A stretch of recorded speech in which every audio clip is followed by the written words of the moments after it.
സണ്ണി തോമസിനെ 2020 മലബാർ മേഖല കോർഡിനേറ്ററായി നിയമിച്ചതായി 2020 സംസ്ഥാന വൈസ് പ്രസിഡന്റ് വി ഗോപകുമാർ വാർത്താ സമ്മേളനത്തിൽ സംസാരിക്കുകയായിരുന്നു അദ്ദേഹം. NCP അജിത് പവാർ വിഭാഗത്തിൽ നിന്നും രാജിവെച്ചാണ് 2020-ൽ സണ്ണി തോമസ് എത്തിയത്. NCPയുടെ അജിത് പവാർ പക്ഷത്തിന്റെ കേരളത്തിലെ നേതാക്കൾ ഇന്ന് അവരെല്ലാം 2020 പാർട്ടിയുടെ ഭാഗമാവുകയാണ്. ശ്രീ സണ്ണി തോമസ് NCP പാർട്ടി ഉണ്ടാക്കിയപ്പോൾ തന്നെ അജിത് പവാറിനോടൊപ്പം അല്ലെങ്കിൽ ശരത് പവാറിനോടൊപ്പം പ്രവർത്തിച്ചിരുന്ന അന്നത്തെ ഫൗണ്ടർ സെക്രട്ടറി ആയിരുന്ന വ്യക്തിത്വമാണ്.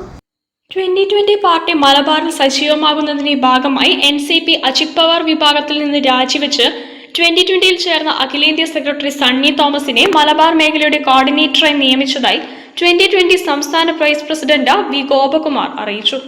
NDAയിൽ അംഗമായ 2020 വരുന്ന നിയമസഭാ തിരഞ്ഞെടുപ്പിൽ ജനം അംഗീകരിക്കുന്ന ജനങ്ങൾക്ക് വേണ്ടി പ്രവർത്തിക്കുന്നവരെ അണിനിരത്തുമെന്നും നേതാക്കൾ പറഞ്ഞു. News bureau, Kozhikode. വാർത്തകളിൽ ഒരു ഇടവേള. ക്യാൻസറിനെതിരെ പൊരുതാനായി കാലിക്കറ്റ് സിറ്റി സർവീസ് സഹകരണ ബാങ്കും MVR ക്യാൻസർ സെന്ററും സംയുക്തമായി അവതരിപ്പിക്കുന്ന ക്യാൻസർ ചികിത്സാ സഹായ പദ്ധതിയാണ് മാസ് കെയർ.